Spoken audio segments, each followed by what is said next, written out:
అధ్యాపకుడిగా, రాజకీయ విశ్లేషకుడిగా, శాసన మండలి మాజీ సభ్యుడిగా ప్రొఫెసర్ నాగేశ్వర్ తెలుగు రాష్ట్రాల వారికి సుపరిచితులు. వర్తమాన రాజకీయ అంశాలపై తనదైన శైలిలో ఆయన విశ్లేషణ చేస్తుంటారు. ప్రైవేట్ న్యూస్ ఛానల్స్ కార్యాలయాలలో అప్పుడప్పుడు డిబేట్లలో పాల్గొంటూ ఉంటారు. వాస్తవానికి ఆయన కమ్యూనిస్టు పార్టీకి అనుకూలంగా ఉంటారని అపవాదు కూడా ఉంది. అలాంటి విమర్శలను ఆయన లెక్క చేయరు. పైగా కొన్ని విషయాలలో కమ్యూనిస్టు పార్టీలను కూడా ఆయన తప్పుపడుతుంటారు. కొన్ని సందర్భాలలో న్యూట్రల్ గా ఉంటారు కాబట్టి చాలా మంది ఆయన విశ్లేషణను అభిమానిస్తూ ఉంటారు. నాగేశ్వర్ విశ్లేషణలో కొన్ని రాజకీయ పార్టీలకు నచ్చకపోవచ్చు, కొంతమంది నేతలకు మింగుడు పడకపోవచ్చు. అయినప్పటికీ నాగేశ్వర్ తన ధోరణి మార్చుకోలేదు. అనేక సందర్భాలలో ఆయనపై సోషల్ మీడియాలో దాడి జరిగింది. అయినప్పటికీ ఆయన సిద్ధంగానే ఉన్నారు. ఎవరిని కూడా వ్యక్తిగతంగా టార్గెట్ చేసి విమర్శలు చేయలేదు.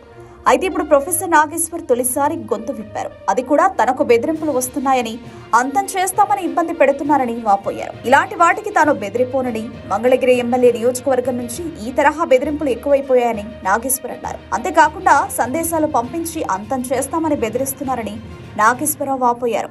దానికి సంబంధించిన వాట్సాప్ సందేశాలు తన వద్ద ఉన్నాయని నాగేశ్వర్ వివరించారు. ఇటీవల కాలంలో కూటమి ప్రభుత్వానికి సంబంధించిన ఎమ్మెల్యేలు ఇష్టానుసారంగా ప్రవర్తిస్తున్నారని ఓ ప్రైవేట్ న్యూస్ ఛానల్ కార్యాలయంలో జరిగిన డిబేట్లో నాగేశ్వర్ పేర్కొన్నారు.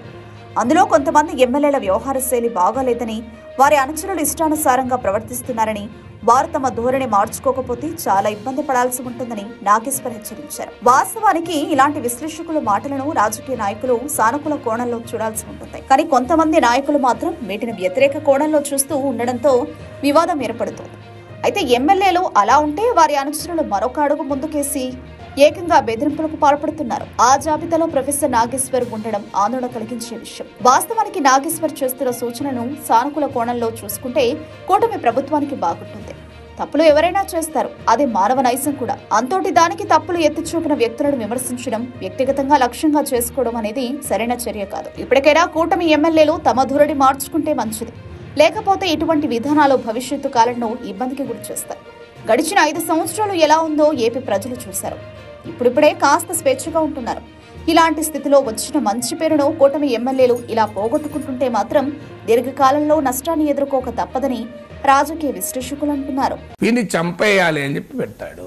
నీకు ఇంకా వీని అంతు చూస్తాం అని చెప్పి నీకు ఓపెన్గా మీకు మంగళగిరి నుంచి ఒక తెలుగుదేశం కార్యకర్త పేరు కూడా నేను చెప్పగలను, కానీ బాగుండదు. లోకేష్కి ఆల్రెడీ చెప్పాను, ఆయన ఏ చర్య తీసుకోలేదు.